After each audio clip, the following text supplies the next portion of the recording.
साथियों नमस्कार। साथियों आप देख रहे हैं बहुजन इंसाफ टीवी 2 चैनल। साथियों जब से परम पूज्य बाबा साहब के ऊपर संसद के अंदर इस देश के गृह मंत्री अमित शाह ने विवादित बयान दिया है, तभी से पूरे देश के अंदर एक रोष है। और जिस तरह से बाबा साहब का अपमान किया गया संसद के अंदर और बहुजन समाज में भी, पूरे बहुजन समाज की जितनी भी पार्टियां हैं विपक्ष में रहकर, विपक्ष में की सभी विपक्षी दलों ने एक सुर इकट्ठा होकर अमित शाह को और सरकार को घेरने का काम किया है। जिस तरह से विपक्ष का कहना है कि अमित शाह को इस पर माफ़ी मांगना चाहिए और उसके साथ साथ गृह मंत्री पद से इस्तीफा दे देना चाहिए।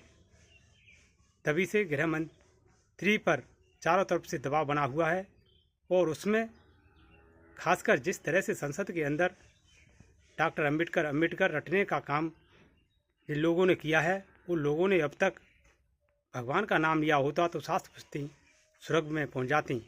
यह बयान देना अमित शाह को गले की फांस बनी हुई है। जब से अमित शाह ने इस बयान को संसद के अंदर कहा है, तभी से सभी विपक्षी इकट्ठा होकर सरकार को घेरने का काम कर रहे हैं। उसमें इस देश के प्रधानमंत्री उसे बचाने के लिए पूरी तरह से लगे हुए हैं, जबकि बहुजन समाज के अंदर जितना भी जो कुछ मिला है वो परम पूज्य बाबा साहब की देन है।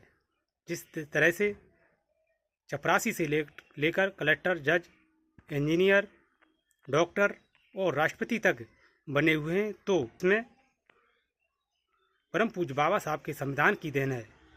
जिस 1950 से पहले संविधान इस देश के अंदर लागू नहीं था, तो इन समाज की, बहुजन समाज की क्या स्थिति थी।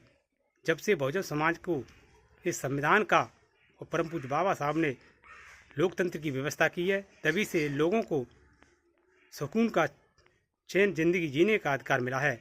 इसलिए परम पूज्य बाबा साहब इस बहुजन समाज के मसीहा हैं और जिस तरह से बहुजन समाज के मसीहा पर कोई भी विवादित बयान देना बहुजन समाज को बर्दाश्त नहीं है। इसलिए पूरे विपक्ष हो या सत्ता पक्ष के कुछ लोगों ने भी इस सरकार का घेरने का काम किया है और पूरी तरह से इस बहुजन समाज की सबसे बड़ी राष्ट्रीय पार्टी बहुजन समाज पार्टी ने इस देश के अंदर दिखा दिया कि 24 तारीख को जिस तरह से देश में के अंदर सभी पूरे देशों में, सभी देशों, देश के अंदर जिलों पर, मुख्यालयों पर जिस तरह से राष्ट्रपति के नाम ज्ञापन दिया था, उस तरह से लग रहा है कि आने वाले समय में बहुजन समाज इकट्ठा हो सकता है।